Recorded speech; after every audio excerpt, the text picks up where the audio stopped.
Today, this is your first take-home test, so we're going to go over this a little bit today.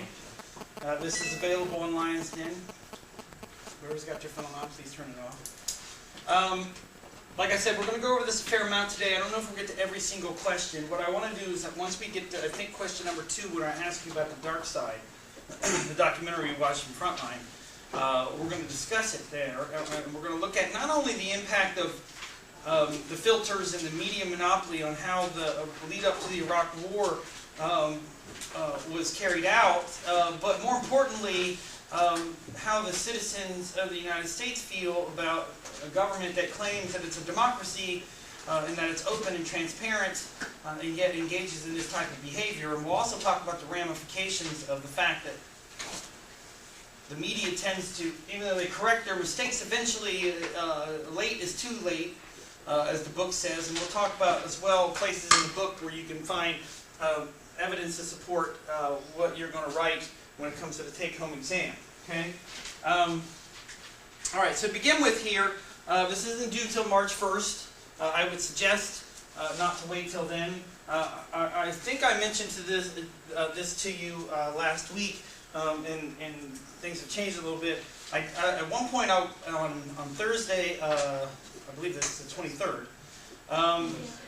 I did have a presentation at the Easterns, but now it's not going to happen. So we will have a class that day. I just want to make sure in case I mentioned that we weren't. But anyway, so throughout this time period,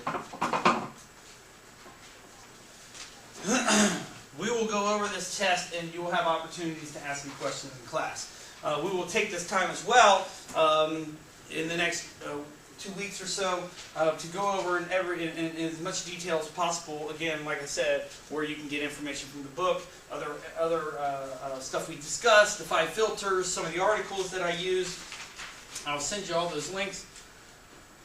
Excuse me, and I'll send you links to the dark side and some other things as well. We are also today, once we get into the take-home test and discuss it a little bit, and what I'm looking for and the standards that I'm looking for, we're also going to go back and look at some more case studies about whether or not the news media is really biased in a sense towards the government and particularly military outfits as well as corporations. You know, for example, I can almost bet you if you got on CNN right now, or particularly yesterday, the only real story that they're going to promote was the death of an alcoholic drug addict. And I hate to have to say that about somebody that I know. And let me get this straight. I think Whitney Houston is a talented singer. I think she's a very attractive person. It doesn't mean you're allowed to get away with everything, Tiger Woods, Elliot Spitzer, Charlie Sheen. I mean, my God. Doesn't anybody call anybody out on this stuff anymore? She addicted her daughter to drugs. Now her daughter's a drug addict. You know what? If this wasn't Whitney Houston, the Child Protective Services has been at her house taking her children away, and she would have been in jail. Do you think that's right? And do you think that CNN puts this woman up like she's some kind of hero? I'm sorry, why is she a hero? How many children did she save on 9/11? It's disturbing to me that Americans don't get more upset about this stuff. Put Heath Ledger on the cover of Time magazine, calling it an American tragedy. First of all, he's Australian. Okay. Second of all, how's it a tragedy that somebody who couldn't control their own behavior killed themselves because they were stupid and none of their friends helped them? That's the tragedy. 20 homeless people died of drug addiction last night. Did anybody do a story on that? A bunch of high school kids died yesterday too. Anybody do a story on that? How they died? Using drugs. Oh.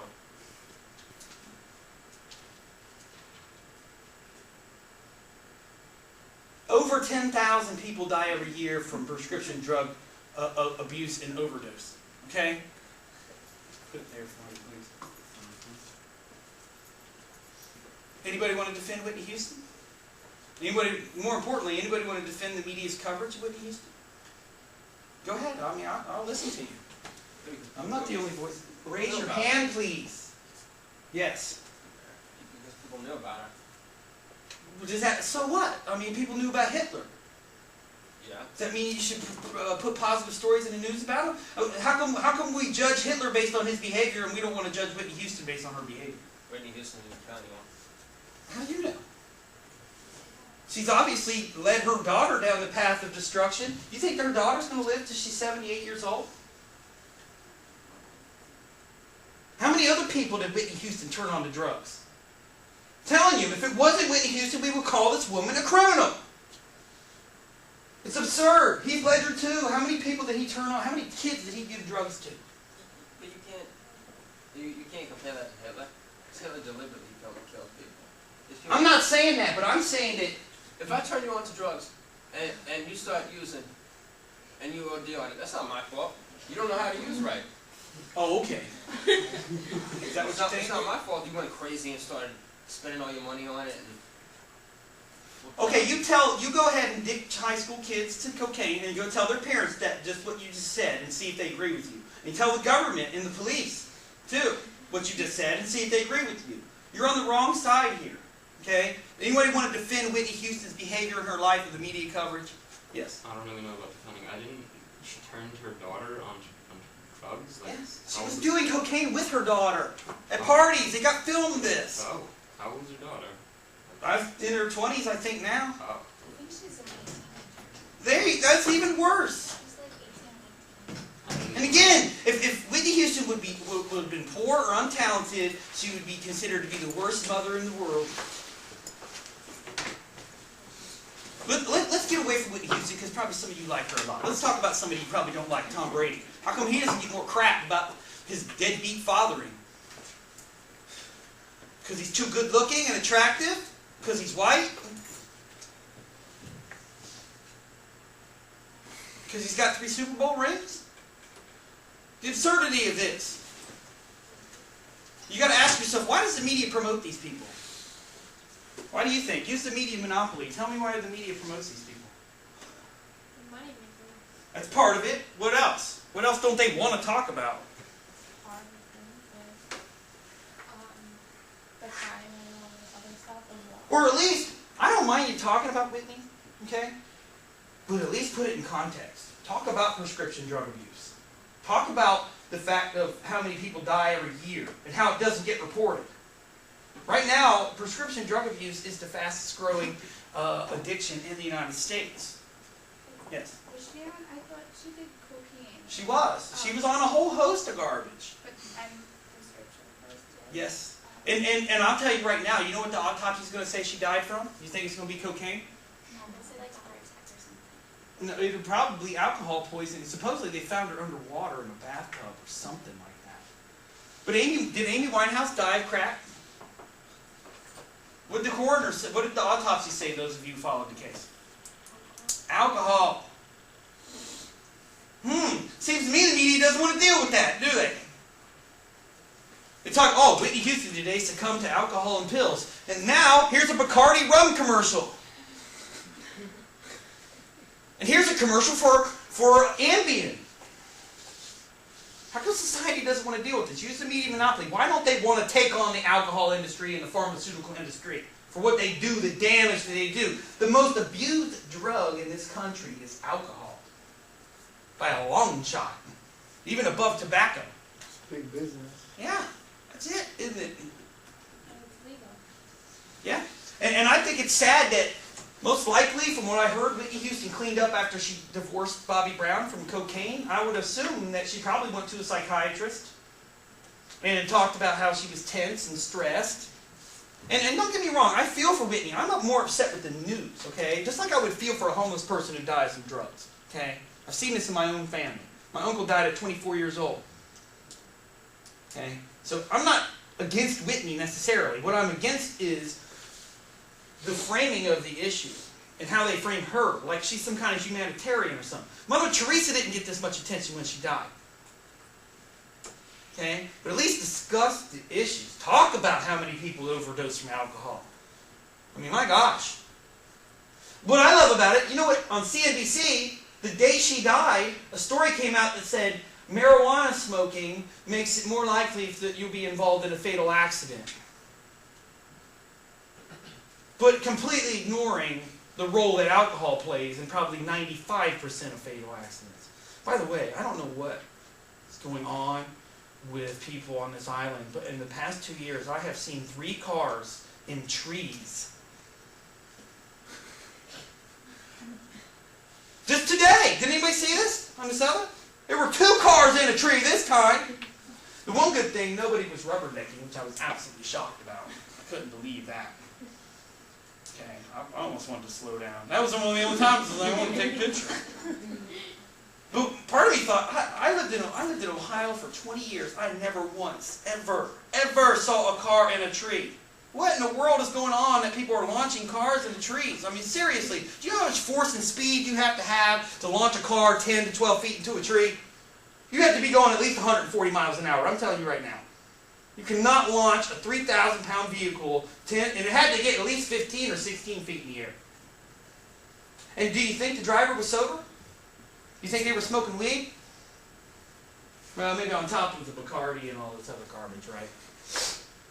And what I love about this is not only does the media, let's go to alcohol again, not only does the media not attack the alcohol industry, but they just recently, over the past 5 or 6 years, allowed hard alcohol to be advertised on television during shows for teenagers and young adults, and the consumption of hard alcohol in the United States has jumped. So what? What was that last word? Has jumped. Went up. Went up. Oh, sorry. I'll try to enunciate my words better. But nobody's talking about that. And think about the intricate web of companies that is involved in hiding these facts, or at least dumbing these down. You have alcohol companies, you have alcohol sellers, you have bottling companies, you have distribution companies. Let's talk about pharmaceuticals. You have pharmaceutical companies, you have research and development firms, you have doctors who are tied into this, Medicare, Medicaid. Can you see why nobody says anything about this stuff? Like, let me give you an example of how the U.S. government and the news media collude to keep you uninformed about what's going on. The defense budget and the Medicare budget, Medicare, Medicaid budget, if you combine the level of fraud and waste in those two systems, the level of fraud and waste is $200 billion a year. Have you ever seen a story on that? How many times have you seen a story on the national debt? But no, get on CNN's website, what's going to be on there?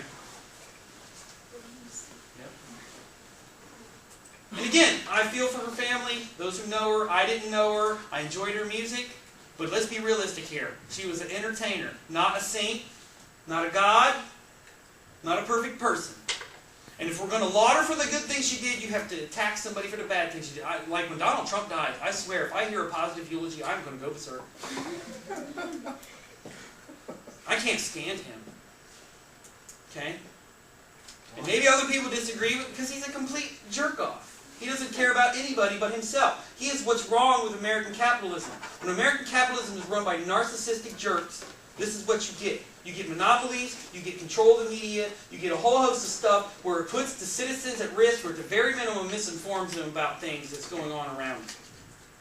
Donald Trump don't pay his low-level employees well. He has no interest in decreasing poverty or making the national debt better or engaging in any positive aspects of the political system. If he's such a great guy, how come he failed when he ran for president? What started to come out when he ran for president? What sort of stuff did he start to do? He started questioning Obama's birthday. Yeah, stupid stuff, conspiracy garbage. Saying Obama, he didn't say this, but some people say this, that Obama is Islamic, like that's some kind of a disease or a crime. And the media doesn't even address the issue that why are Muslims considered to be not worthy of the presidency? I'm sorry, why? Because this dominates this country? It's the same reason why we never had a Jewish president. It's absurd sometimes, the things the media doesn't focus on. So there's one of the areas that I want you to talk about in the test. I mean, you don't have to talk about it that way. But certainly, and you don't have to talk about celebrities either. But certainly that's one area where the news media, because it needs material to focus on, yet it doesn't want to upset its corporate masters, and the political masters. So it talks about celebrities, and it talks about, instead of talking about the murder rate, or why the murder rate goes up, or the connection between recessions, unemployment, and poverty and the murder rate, instead of talking about causal realities, or talking in anything kind of real that you could use on a daily basis, they go, did you hear Scott Peterson? He killed his wife and his unborn child. Why should I care about that? Ask yourself that question. Why should you care about what Scott Peterson did? You don't live in California. You don't know these people. Okay? I would even question why America was so obsessed with O.J. Simpson. That was televised on live on television for 8 months. It started a network, Court TV. A whole cable channel was developed because of that trial. But what was going on? You know what was going on when the O.J. Simpson trial was going on? One, the government shut itself down because of a budget battle. And guess who was in Afghanistan planning your destruction?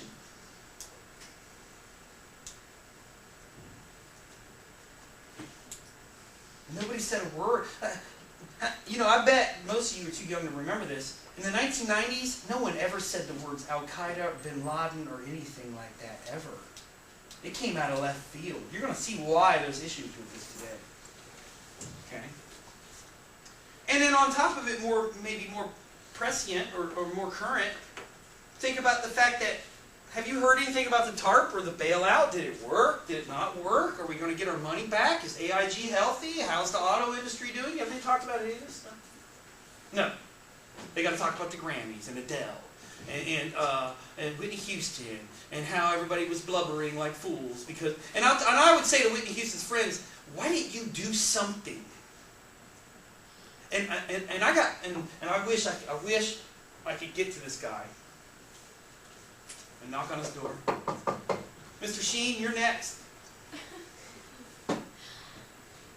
I would say to Charlie, stay away from the alcohol, because that seems to put those people in.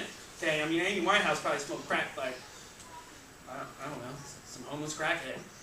I would say sailor, but I don't think they smoke crack. So anyway.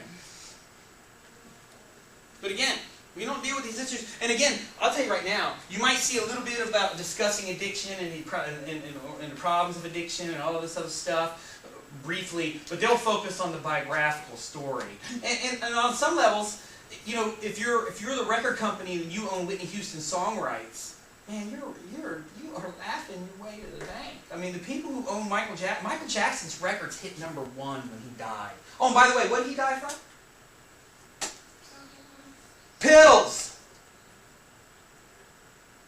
And yet at school, what do parents in schools warn you about? Cocaine, heroin, marijuana. Most of them now talk about pills. The one thing I will defend schools on this level, Oxycontin, for example, and some of these other pills are basically heroin redux. And what's dangerous about them, because you don't inject them and you don't snort it and all this stuff, people think. And again, Americans have a tremendous trust in doctors, 85% approval rating for doctors in this country. Rarely does anybody ever, everybody always talks about a second opinion, nobody goes and gets it. And part of it has to do with the healthcare companies. With your healthcare plan, can you go get a second opinion without paying for it? That's the way they want it. We talked about doctors making monumental mistakes. I just don't understand why we're blind to some people's mistakes. And if a janitor doesn't clean the toilet, oh, it's on. The doctor cuts off someone's wrong leg, it's no big deal. Anybody can make a mistake. Sorry I left a sponge in you and you half died. Okay? But again, people don't question this stuff. Doctor, why? Like my friend went to the doctor and they did a cholesterol count on him and said, well, we'd like to put you on Lipitor. He said, no, I don't think so. And doctors will almost insist, to the point where I've heard some of them will threaten not to see you anymore if you don't take their pills. So what's going on? Here's the other thing. Why don't they tell people these are a habit forming? I would say there's a new type of drug addiction in this country now. Maybe it's always been around. On some levels it has been, because you look at cocaine and heroin, they were once prescribed medications. It used to be that people feared peer groups in high school and college and experimentation. Now you need to fear your doctor. Now you need to fear doctor-assisted drug addiction.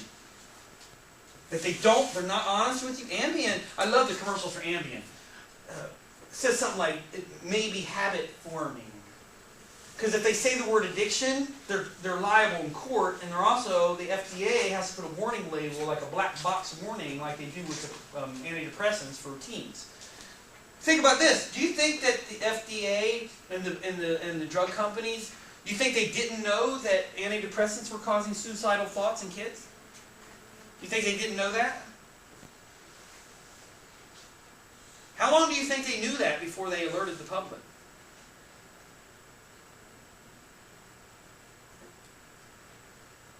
Probably about 7 or 8 years. Why about 7 or 8 years? What happens about 7 or 8 years after you develop a medication?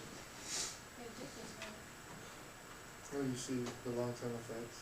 Well, that's part of it, but You become addicted to it. that's right. But there's a more fundamental reality on an economic level. It's already given to the masses. Sort of. What really happens is the trademark comes off the drug. And therefore, some people can make generic versions of it. Like when Pfizer loses their trademark on what's the erectile dysfunction thing?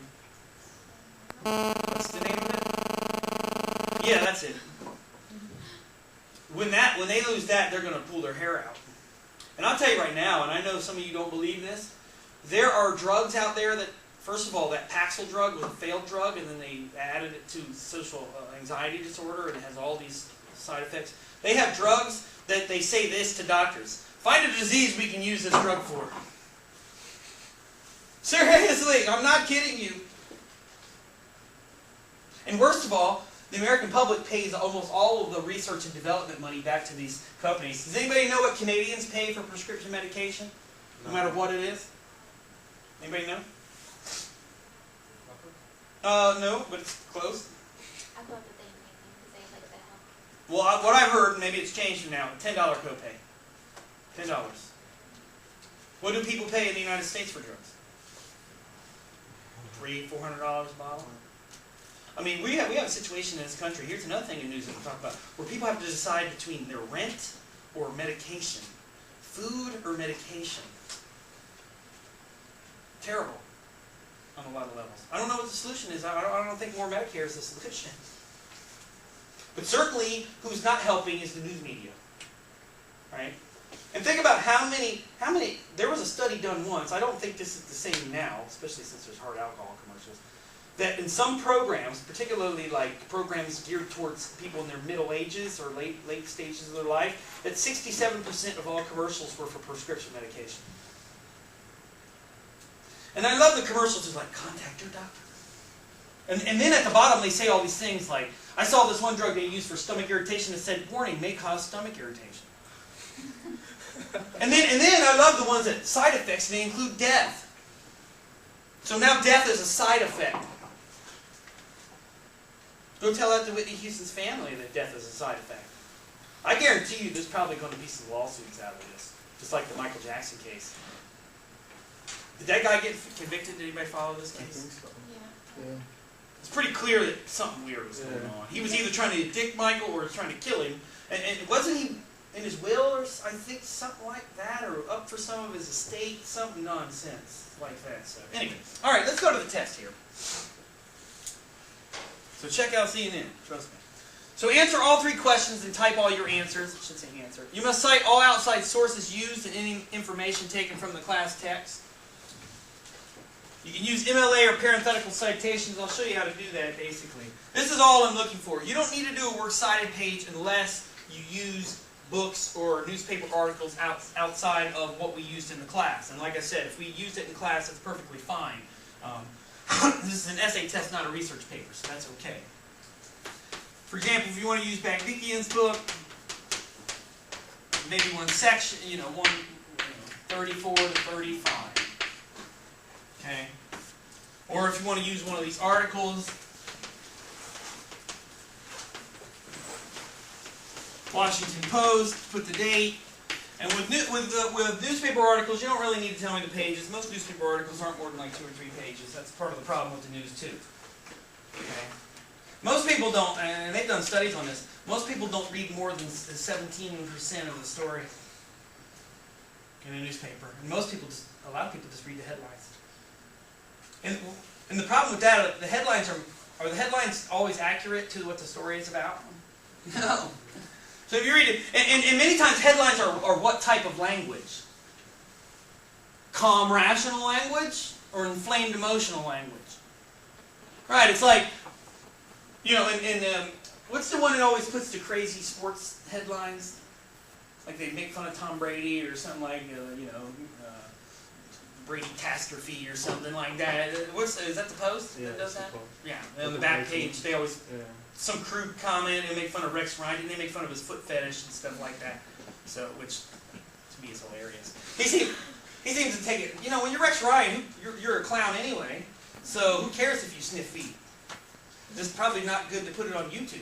I mean, what are you going to do, suspend him because he sniffs feet? I mean, man, there's a lot worse people in this world than Rex Ryan, I'll tell you that right now. Some of them are presidents of countries. Some of them want to be like Putin. Anyway. So this is the way you do it. If you want to do also the slideshows, just put slideshow, put the title of the slideshow, and what slide it is itself, so what slide number it is. I mean, I'm not as concerned about the order, although traditionally you put the author or the main source in a newspaper article, or just put the slideshow here. You could just put, media slideshow instead of putting the title here. As far as documentaries and things, you can just put title, the dark side, PBS. Okay.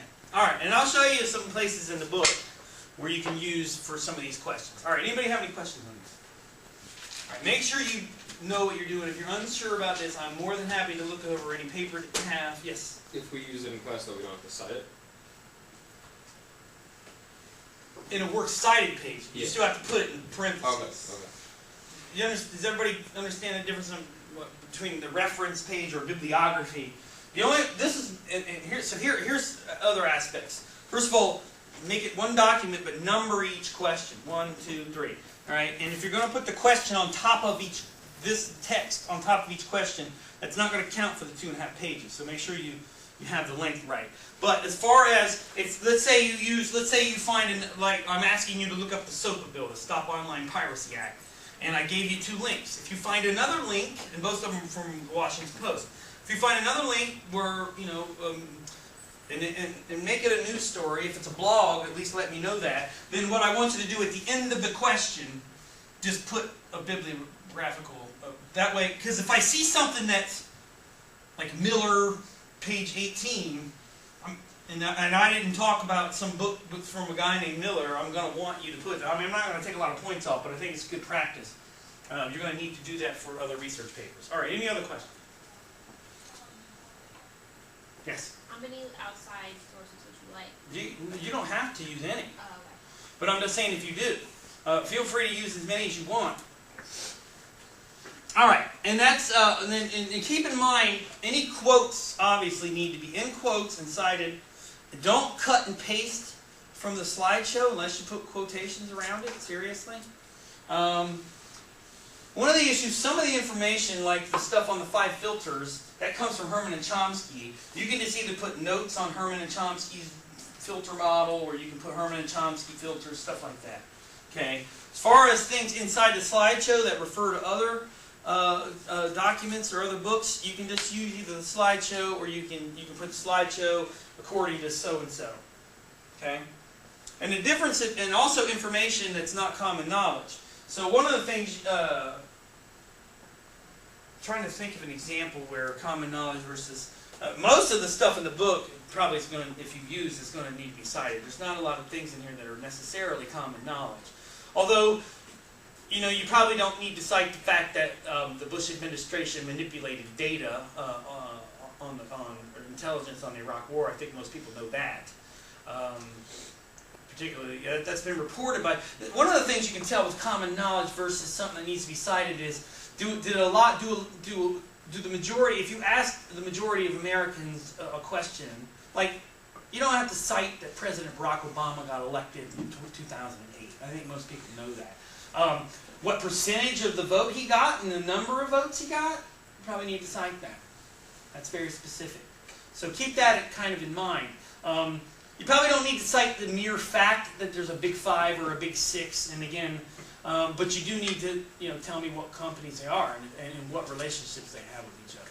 Okay. But like I said, we've got a few weeks here before this is due. It's basically about 16 days. I think it would be 2 weeks from this Thursday. So we got plenty of time if you want to come in and show me what you have. And trust me, we'll walk through this process as we go along too. All right. Each question should be at least 2.5 pages long. I know that sounds a lot, but I'm telling you right now, once you get inside these questions, it'll be quite, hopefully for some of you, it will flow. If you're having problems getting to 2.5 pages, please talk to me about it. Okay? I can tell you right now that there's a couple things that I'll take off a lot of points for, and one of them is not meeting the minimum page requirements, another is not using the book at all. That's going to be an issue, and then not properly citing. Because technically, and I hope you don't have professors like this, because I believe this, and I mentioned this before, school is about learning, and learning is about making mistakes. And if someone unintentionally didn't put a parenthetical citation where obviously it needs to be, you know what some professors do? They turn you in for plagiarism. And they try to get you an F on the assignment, and they try to get you kicked out of the class. I'm telling you, I'm not going to ask if anybody's had this done to them, but I can bet that probably a few, again, I mean, don't you think that's a little odd that if teaching is about making mistakes, then if it's was it an honest mistake on your part? So I don't mind, but I'll tell you right now, it's not an honest mistake when there's no citations in the paper, necessarily. Unless, again, you weren't informed that that's what the professor wanted. Because sometimes essay means a commentary, and you just talk about, hey, the unemployment rate is 10.5%, this is what I think about it, and you go on. So you only have really one fact, and then you give opinions. This is more lots of facts and then a little bit of your opinion. I definitely want your views on these things. And one of the beautiful things, and I mentioned this before about take-home exams, is there's not this sense that there's only one right answer. If you can back up your views, then I will accept, even if and I'll tell you another thing, even though I know I'm boisterous and somewhat opinionated with some things, particularly when it comes to drug and alcohol abuse and child abuse and stuff like that. And when you read my book, you'll understand why. But I enjoy it when people disagree with me and are contentious. This usually causes issues because people mistake it for me being argumentative or difficult. And what I like about it is I love when people play devil's advocate with me because it strengthens my argument. It helps me, it challenges your ideas, and I don't think that you're going to, ask anybody, you're not going to improve yourself if nobody challenges you. That's Paris Hilton's fault. Nobody's ever challenged her to do anything with her life. And that's why she's just a lump of garbage. She has no skills. And if she did have money, she'd be homeless on the street. God knows what she'd be doing for money. Okay? Probably wouldn't be dancing. Although maybe dancing naked or something like that. Well, she did that for free anyway. She don't even know the value of herself. So anyway, although, if you have $250 million, who gives a damn what everybody else thinks? But that's the problem right there. Anyway, so again, each question should be 2.5 pages long. Provide examples. I went over all that as well. Use all the material that we used in class. So let's go over the first question, and then we'll get to the second question, and then we'll move into the dark side of documentary. So the first question I'm asking you, and this is from the slideshow, but it's also, even though it's not discussed directly, it is discussed indirectly in the new media monopoly, as well as the concept of, remember we talked about the idea of the internet being an issue. And the fact is, look, there are a lot of TV stations, there are a lot of newspapers, there's a lot of radio, there are internet sites, there's a lot of places to get information. I can go online and watch Al Jazeera.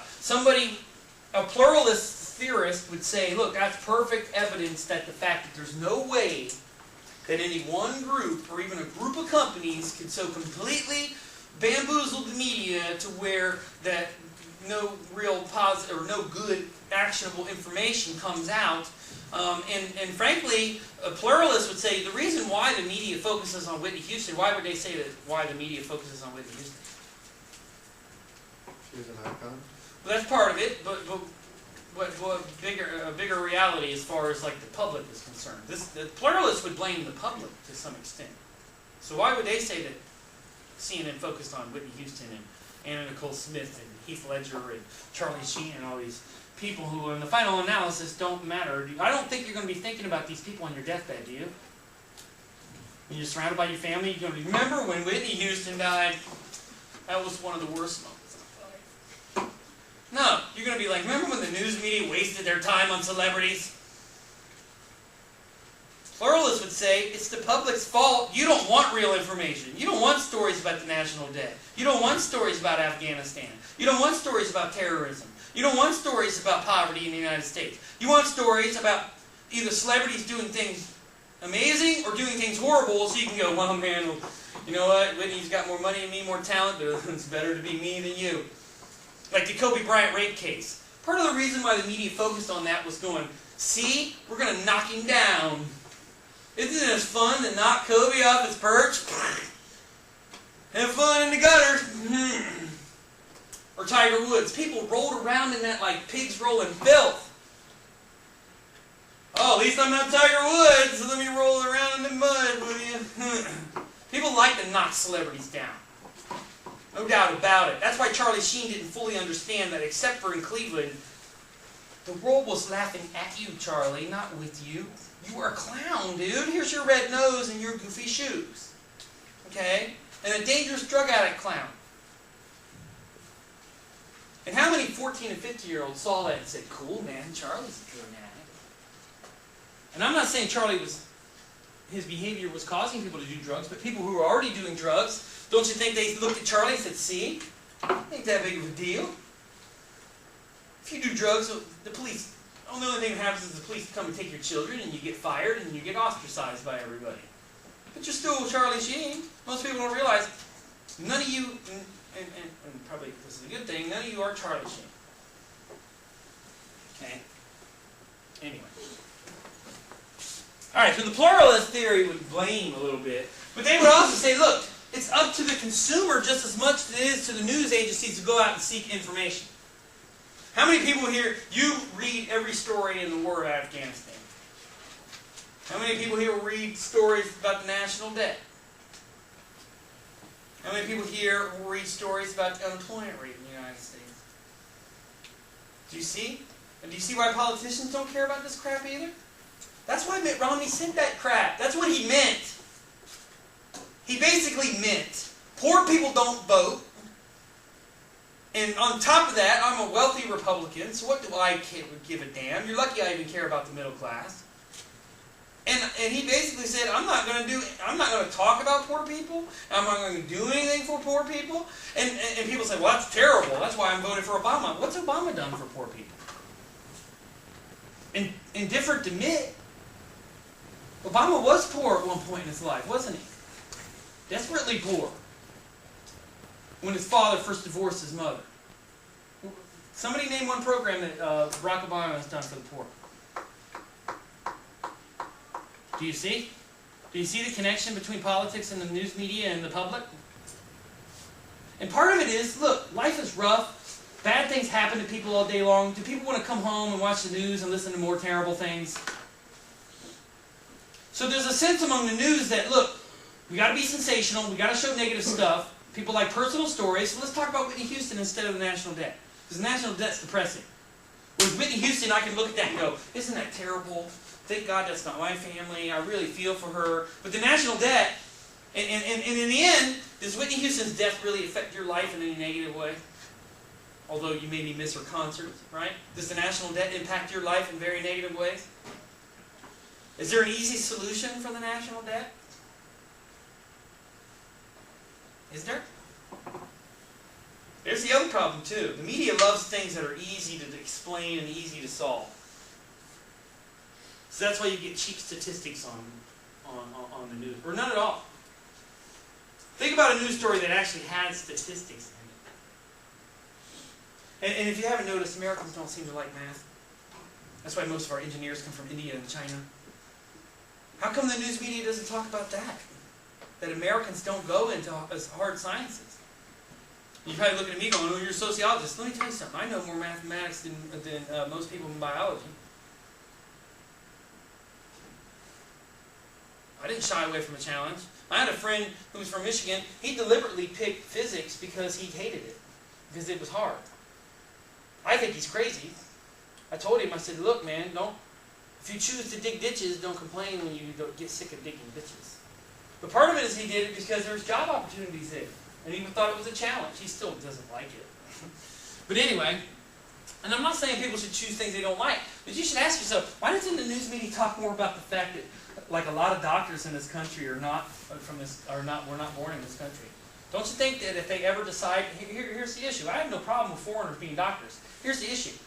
All of a sudden, India's economy starts to get a lot better. What do you think is going to happen to a lot of Indian doctors? Where are they going to go?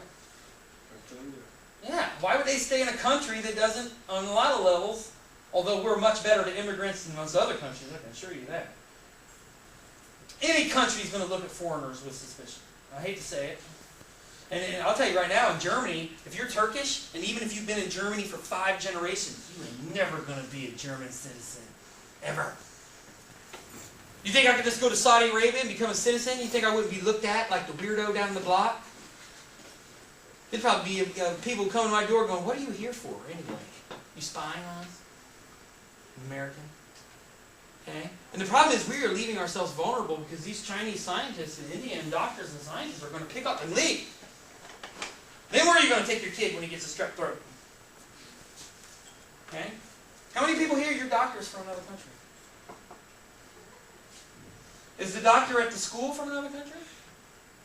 The ones at Stony Brook are all. I think there's one American-born doctor. And like I said, I don't have any problem with this. But again, we are vulnerable in the sense that we are not producing these people. And again, pluralists would say, look, the fault of that, and the reason why the media doesn't focus on that is because people don't want to talk about that. People don't want to talk about stuff that besmirches their image of themselves. But they're good people.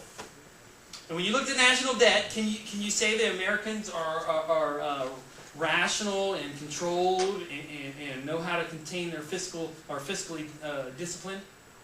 Are Americans responsible according to the national debt? What have Americans done to the future generations with the national debt that smacks of irresponsibility? What's going to happen in the future? Martin? Kids are going to end up paying for it. Yeah, we're all going to be screwed. We're all going to be broke. And taxes are going to be outrageous. And nobody's going to get Social Security. And nobody's going to get Medicare or Medicaid. Please stop the conversations. Okay? All right. Secondarily, the conflict view of the media is what?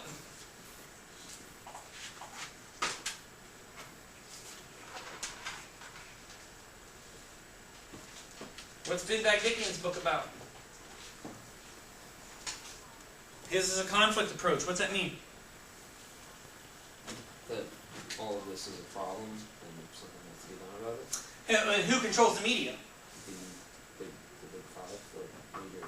And all their affiliates and all their conglomerates that are with them and the government, right? So there's the other example. So those are oppositional views. Now, I'm asking you also, which one is the correct view, in your opinion, of the mass media in America? Why or why not? And then you can say, hey, look. You can say, look, there's evidence that the pluralist theory is in place because look, there's a lot of diverse content now. Remember that RT America story I showed you about the Iranian airliner? None of you have known that story. I mean, look, the Iranian government is insane and out of control. The Iranian people are not. And I'm tired of the U.S. news media and the U.S. government trying to make Iranians out to be like they're insane. Do you really think the average Iranian in Tehran wants a nuclear war with Israel? Do you really think that? I mean, seriously, do you really think that? Show me evidence. And what has happened every time when the U.S. Media talks about Iran? They're psychotic. It's almost like the news is being run out of Israel instead of out of the United States. Because that's the line Israel takes. And why do they try to make the Iranians look crazy? So they can engage in military operations against them. And guess whose command the Israelis are at? Guess who they do this by permission? Who they get permission from? The U.S. military. The Israelis don't do anything without the permission of the U.S. military. Remember, those of you who don't remember this, in the first Gulf War, Saddam Hussein shot Scud missiles into Tel Aviv and Jerusalem and other places. He killed hundreds of Israelis. They didn't respond once. Is that like Israel, just to sit there and get bombed? Is that what you know of Israel? Or is Israel like a bulldog who bite your leg off? They don't play games. You know what their motto, their national motto is? Never again. I'm telling you, they mean business. It ain't a game to Israelis, okay? And I don't blame them with what happened during the Holocaust and what happened for centuries in Europe, why they feel that way. And now Arab nations consider them to be the worst thing on earth. Okay? And I can understand their claims about Palestine too. It's a very difficult situation. But the problem is, the news media is black and white. The Israelis are bad, or the Iranians are bad, and the Israelis are absolutely good. And they never do anything wrong. And again, that's not the way the news media should operate in the minds of many people, and part of it has to do with this media monopoly. So then I'm asking you, what is the media monopoly? What does it do to the news content? You can also talk about what it does to... One of the things you might want to talk about is not only the fact that a lot of negative news doesn't come out about corporations, but again, that the news media focuses on celebrity stories and all that stuff. And again, I will repeat, I'm trying not to be overly insensitive, but people die every single day of drug addiction and alcohol use, and nobody puts it on the news, and nobody talks about the reason why people do these things. Even prominent people that die. And why we treat celebrities the way we do, to me, is mind-boggling. And I'll tell you right now, I don't think the American public puts celebrities up the way the news media does. And it's not just Whitney Houston. It's Anna Nicole Smith, and on and on. I mean, and I'll tell you right now, Anna Nicole Smith, if she was less attractive, do you think she's going to be on TV? Remember she had her own reality show and stuff like that? I mean, every other day there'd be a story about Paris Hilton or Lindsay Lohan. I mean, well, why should the real news media care about Lindsay Lohan's dad getting arrested? I mean, the absurdity in this. Or Amy Winehouse doing coke on YouTube. Or Kate Moss going into rehab. I just don't understand these stories. They make no sense whatsoever. Other than distractions. And that's what conflict theorists would say. All right. I don't know if I completely agree with that. Certainly I agree on the and also, even when they talk about crime, they don't even talk about crime rates. They talk about individual crimes, right? Or weird stuff like I remember a story on Fox 5, and you may want to watch it one of these news programs or get on their websites. The lead story was a toddler drowned in a bucket. That was the lead story. Is that a serious problem in the United States? People drowning in buckets? Is that something that we need a blue ribbon commission to investigate in the government? We need to pass legislation to stop. We need to outlaw all buckets. I mean, think about the stupidity of that story. Now, for the family, it's a horrible tragedy. But for the United States, I think there's more important things. I mean, New York City schools are falling apart. When do you ever see a really serious investigative stories about this?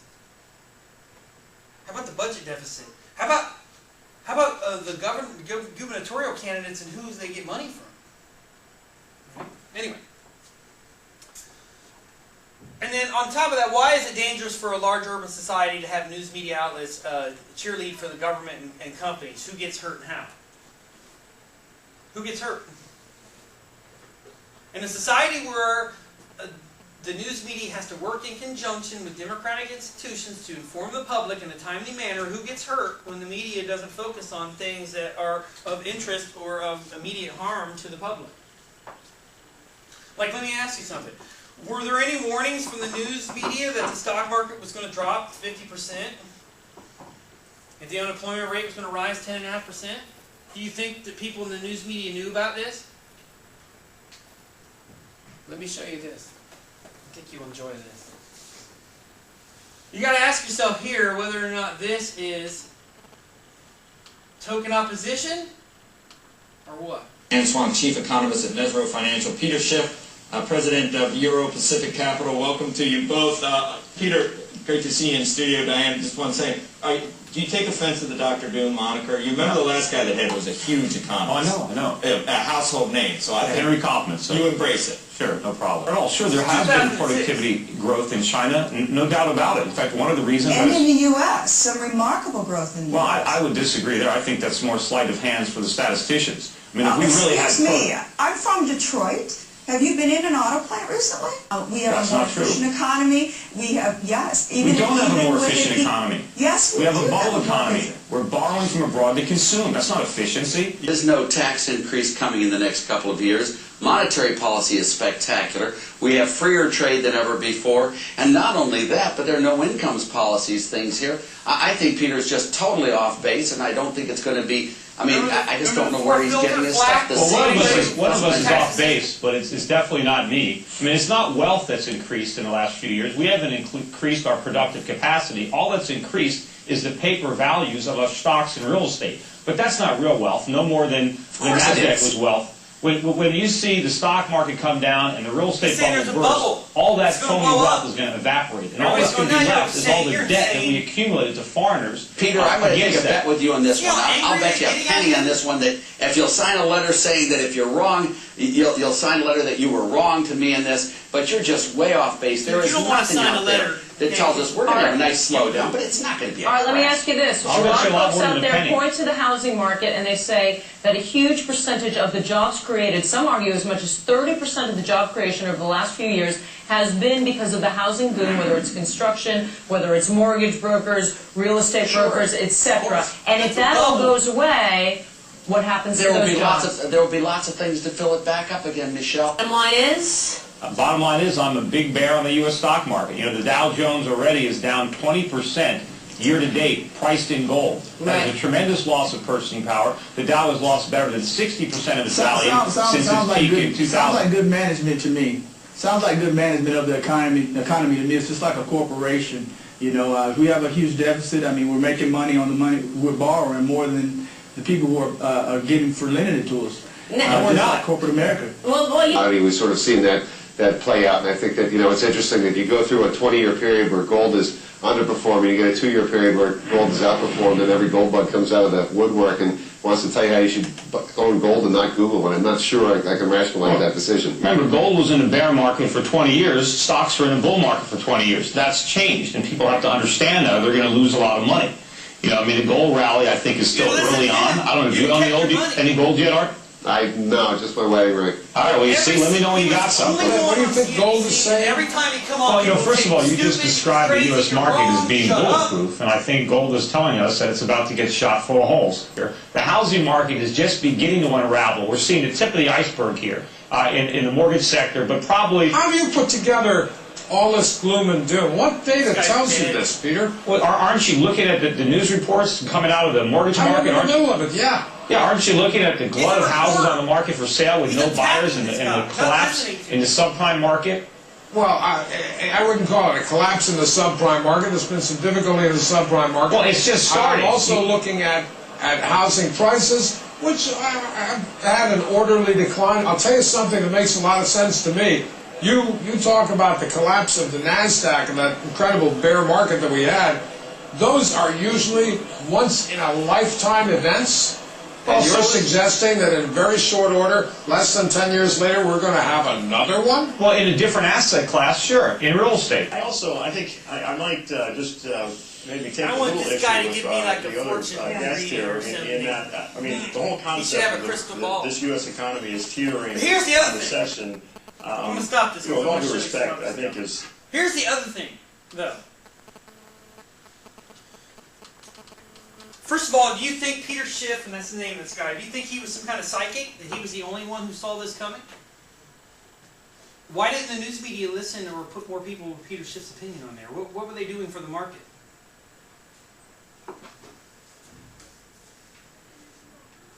Why was the news media cheerleading for the stock market?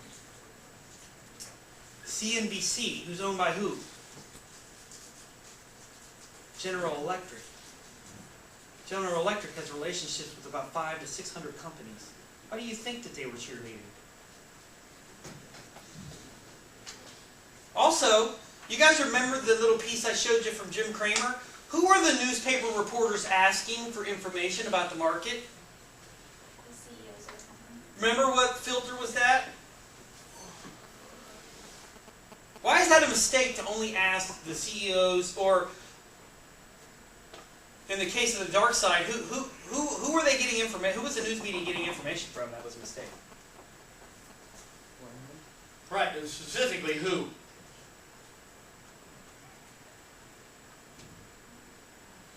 Who's the story about?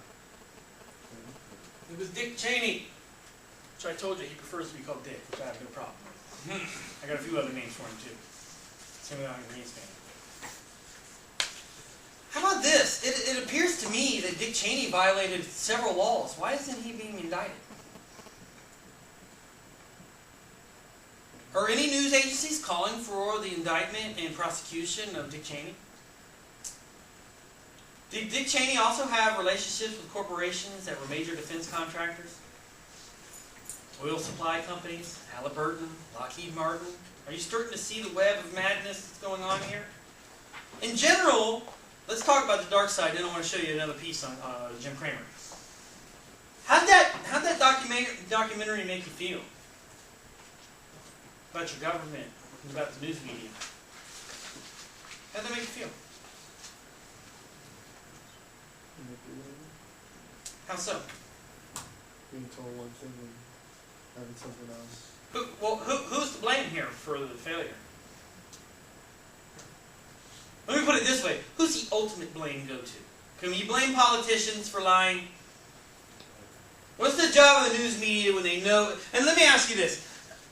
Anybody here read Julius Caesar or any of these plays or read anything about like the Greeks and Roman democracy and stuff? Did politicians lie back then? So is this a general pattern that the news media should know that politicians, at least some of them, are dishonest to get elected? So the news media knows this inherently. Did they do anything? Well, let me put it another way. What should the news media have done? Because there are 4,400 people who are dead in Iraq because of this now. More than that. Soldiers. And god-awful amounts of civilians and Iraqi soldiers and other people. Do you think they're going to win Houston? Blow it up? And if you look at, but here's the thing. When was The Dark Side published? Or when was it put out? Do you guys remember? Roughly? Let me put it another way. Was that done before the Iraq War happened or after? On page 81. 6 months later, on June 22nd, 2003, by the time the basic grounds used for the preemptive invasion of Iraq were shown to be clearly untrue, the New York Times Sunday Week in Review ran a remarkably sweeping display that occupied the entire top half of the section's cover page. Over a color photograph of President Bush, a bold headline and large letters read, "Bush may have exaggerated, but did he lie?" Surrounding the presidential photograph in familiar pose before microphones were box quotations of the president since found to be either exaggerations or lies. It was, at long last, a clear examination of what President Bush had said and what appeared to be the contrary reality. It was also a melodramatic statement for the most influential newspaper in the country to contribute to the history of the entire war. Does the New York Times, did they endorse George Bush, or do you think that the reporters in general are conservatives and Republicans at the New York Times? Did they get accused of being conservatives or liberals? This is shocks me that you guys don't know the answer to this question. Who said that? Liberal? Right. Why? You know why? Their stories are liberal. Where is the New York Times located? Right, and New York has a bunch of Republican mayors and governors and senators and stuff. They always vote Republican. So why in the world is the... Do you see how deep this goes? That this isn't about party identification, that this is about covering your ass and about selling crappy stories about ignorant celebrities and while avoiding major issues? And remember we talked about the New York Times is a publicly traded company. They have relationships with other companies. So let's say Lockheed Martin is going to profit greatly from the new Iraq War. They advertise with the New York Times. Is the New York Times going to say anything against the Iraq War, potentially? Also, and I know some of you don't remember this, in 2003, back to the fifth filter, if you were to call into question the Bush administration's assumptions, what were you likely to be accused of?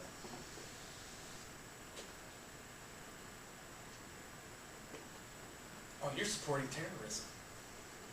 You're a traitor. You're unpatriotic. You just hate the troops. That's what it is.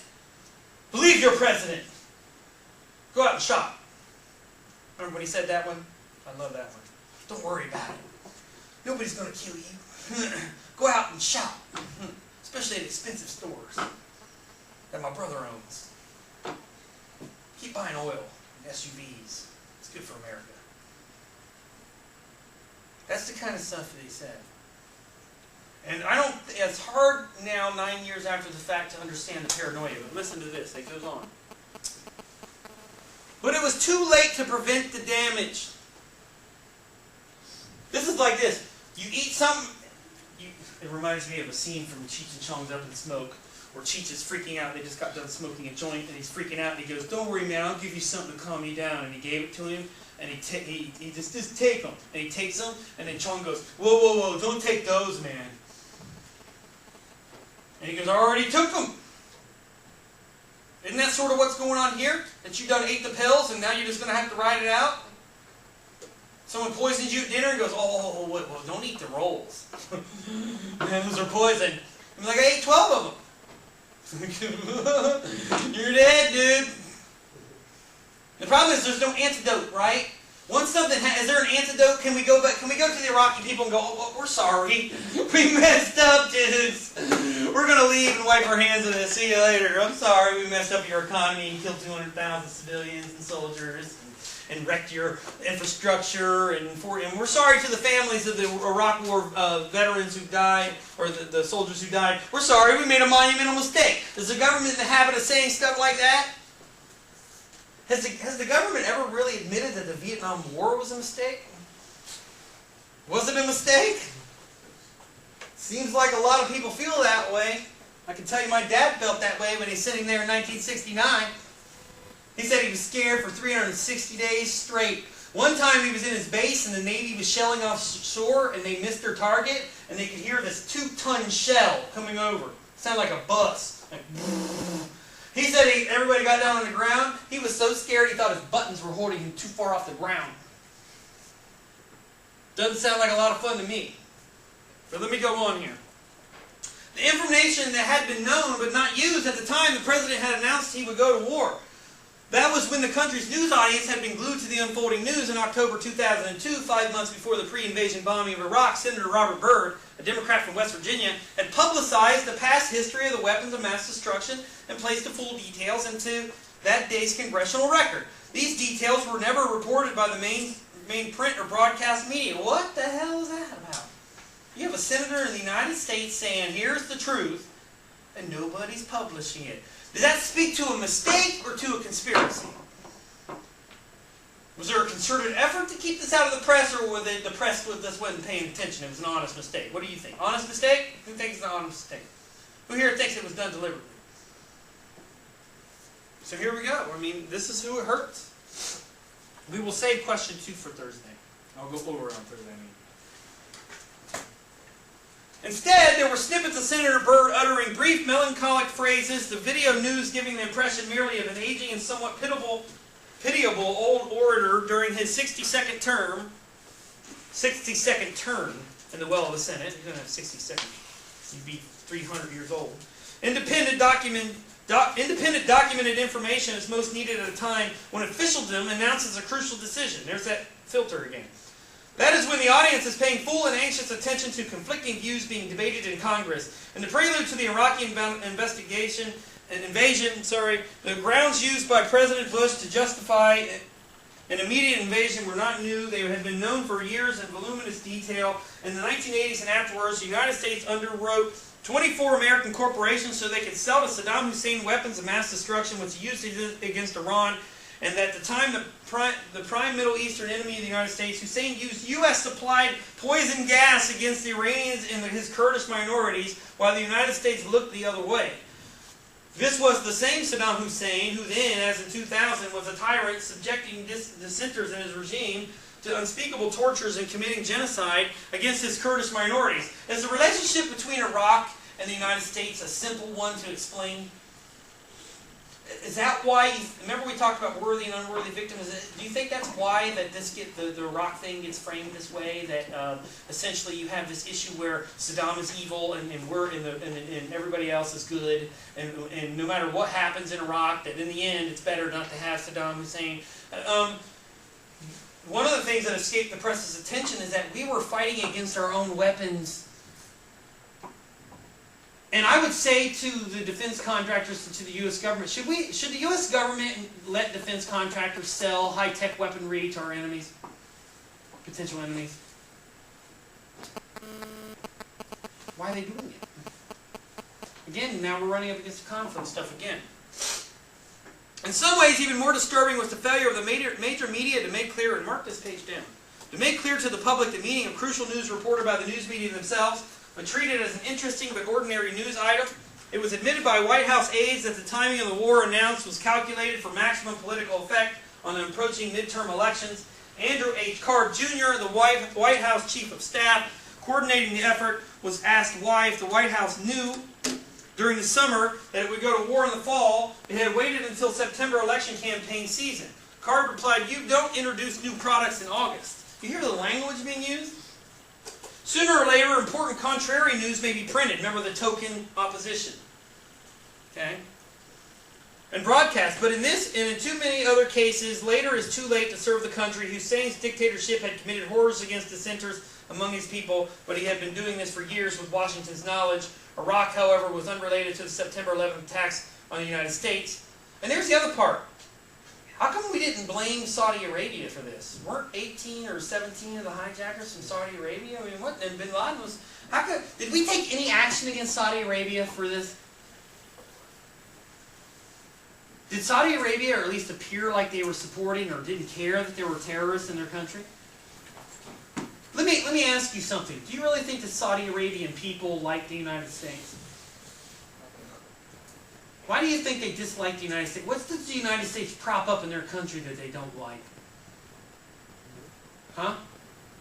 They use them for oil. But what happens?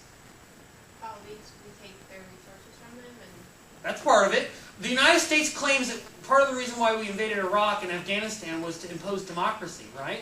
Remember, we're the arsenal of democracy. Bush talked about transforming the Middle East. Have we ever lobbied for democracy in Saudi Arabia? You know why? Because the royal family sells us oil at a decent rate, and for the most part they don't cause trouble in that area, and they don't attack Israel, and our deal is, if they do that, we won't try to overthrow their government. Kuwait too! Remember when we helped Kuwait out, which they, by the way, Kuwait, you owe us $50 billion, and if I ever get to be president, I'm going to knock on your door and collect. Okay, because I don't fight wars for nothing. Right? Maybe I didn't personally fight it, but I didn't like that. I didn't like that. Supporting an undemocratic regime. Kuwaitis don't let women go to school. They don't let them run for office. A lot of the times, depending on how orthodox people are from an Islamic standpoint, they can't even go outside without a male member of their family walking 4 or 5 feet in front of them. Saudi Arabia is very much the same, although it's not as bad. They execute people in public in Saudi Arabia without any real trial. And if that was China or some other country we had an issue with, I mean, here's a good one. Imagine if India was doing that. Do you think the United States would stand by while one of its democratic allies was violating human rights? We would pressure India. There's no doubt about it. I don't think India would do this anyway. Does anybody know? I don't think India executes people in public. Anyway, I hope not. All right. So what I'm going to do now? Does anybody have any questions on that part of the test? All right. So we got to 11. What is it? 12:10? 12:10? 12:05. Okay. All right. So we got. All right. So we got 15 minutes. What I'm going to do next time, I was debating which to show you is. I think this will fit better, even though I showed you the Peter Schiff thing. On Thursday, I'm going to show you this piece with Jim Cramer and Jon Stewart. Remember, Jon Stewart was attacking CNBC and stuff about after the fact. And remember, he attacked Jim Cramer for going, "I know it's irresponsible to buy things that are overpriced." I remember when he was saying that, and he was telling people, buy, and the stock market kept going down. Jon Stewart invited him on the show and went crazy on him and pointed out every mistake that CNBC made. The issue is here, though, a couple things. One, is this token opposition?